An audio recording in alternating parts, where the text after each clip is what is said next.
Oh, we should film it.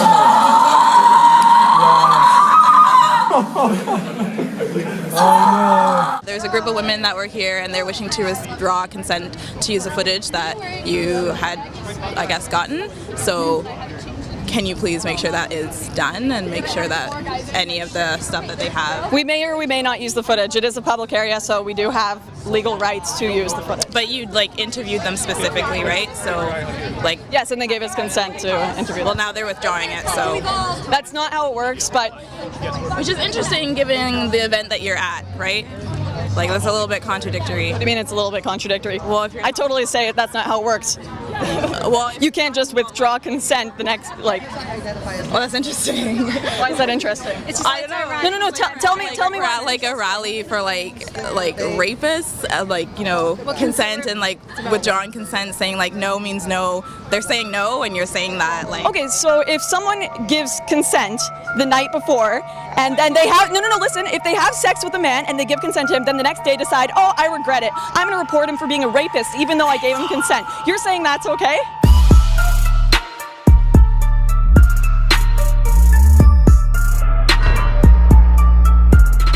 If you think murder in Chicago is white people in the fancy parts of town, I'm afraid you're mistaken. Murder in Chicago is a black problem. Black Lives Matter wants nothing to do with it. There have been almost as many murders in Chicago since 2001 as there have been soldiers who have died in Iraq and Afghanistan combined. There's only a gap of about 900 between the 8,300 combat deaths and the 7,400 Iraq murders. That's from Homicide Watch Chicago, which is a media watchdog on crime in the city. That's why black babies in Chicago have to sleep in the bathtub, because Rahm Emanuel, the Democrats, and Black Lives Matter will not take action. Damn!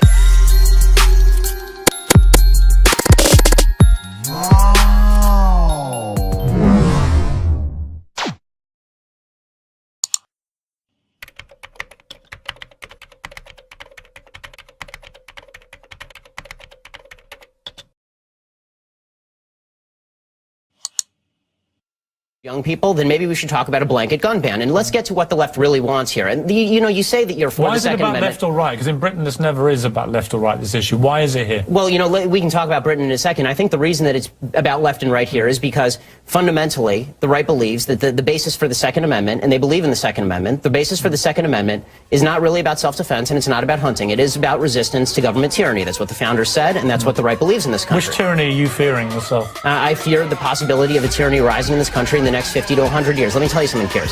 The fact that my grandparents and great-grandparents in Europe didn't fear that is why they are now ashes in Europe.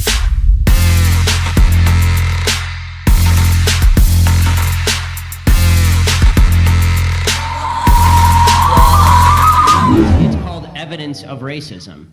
When there is no evidence of racism, it's probably not racism. When there is actual evidence of racism, it's probably racism. And the fact that everybody jumps from there's inequality and therefore there is inequity, just because there's inequality does not mean there was inequity. But there has to be racism. You can't say there's no racism. Without evidence? No. I'm just saying that I don't know which animal. Maybe we're talking about dogs or something. I'm talking about human beings, and I'm like, human beings are most likely going to have racial prejudices. I'm just so sorry. I'm just so sorry. I don't know. I come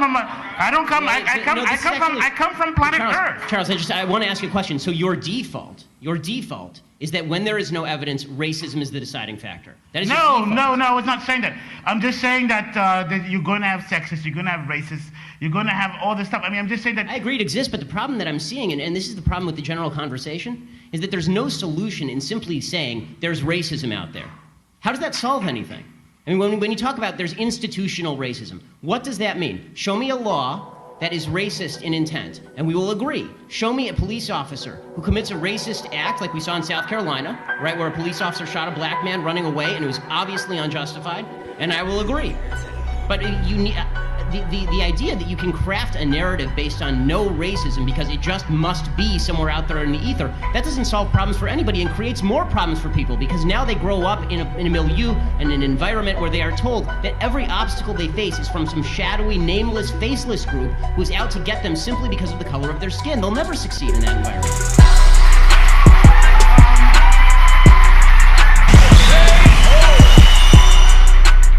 You know what? I'm finding finding a lot of what you're saying extremely offensive.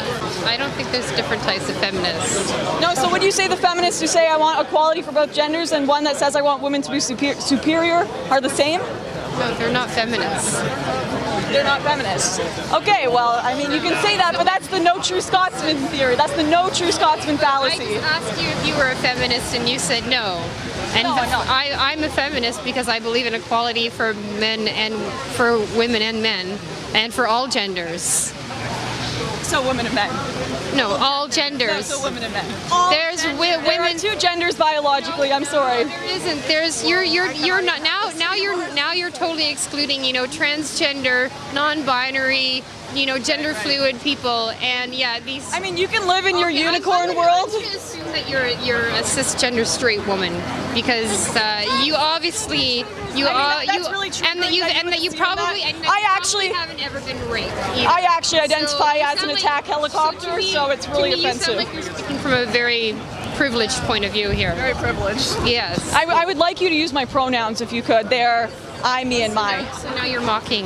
So now you're mocking the LGBTQ community now. I have lots of LGBTQ friends, and they don't get professionally offended at everything. My LGBTQ friends are usually male and female, and not some unicorn gender that's been made up. That's so hateful. You're just like erasing. Yeah. Gender's a social construct, right? And I don't have boobs. That's just a social construct. Oh, and penises don't exist, right? I have no idea what you're talking about. There's male and there's female. There are two biological genders. Science exists. I'm sorry to tell you all that science exists, but it does. And I'm sure that I know a lot of Loud, and I mean, science probably disagrees with you. How do we not validate those people's experiences, like transgender people? That's so important to their lives and their identity and their happiness and their well-being and their health. How can you? How can you say no? How can you deny the existence of these people's identities and their need to have that well-being? They can do whatever they want. That doesn't mean science or myself have to agree with you believing you are agender, you believing you're a demigirl or some non-existent gender that's been made up. It's non-existent. It's incredibly important to them. You know what else is important? Finish her. Science, facts, and biology. Those are also very important to the advancement of the human race, to treating people's diseases, to reproduction. Yo, what the fuck?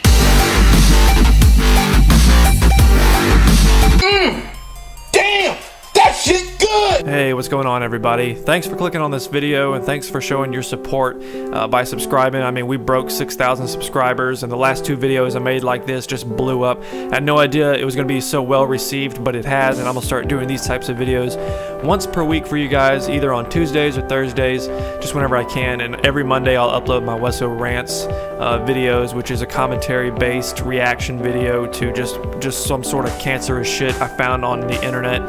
Could be anything. It could be just fucking cringe shit. It could be feminist cringe. It could be social justice warriors. So just be on the lookout for those types of videos. Again, I just want to thank everybody for showing your support and just all the positive feedback we've been getting. So hopefully we'll be able to keep you guys around and entertain you. So once again, thanks, and I'll see you guys in the next video.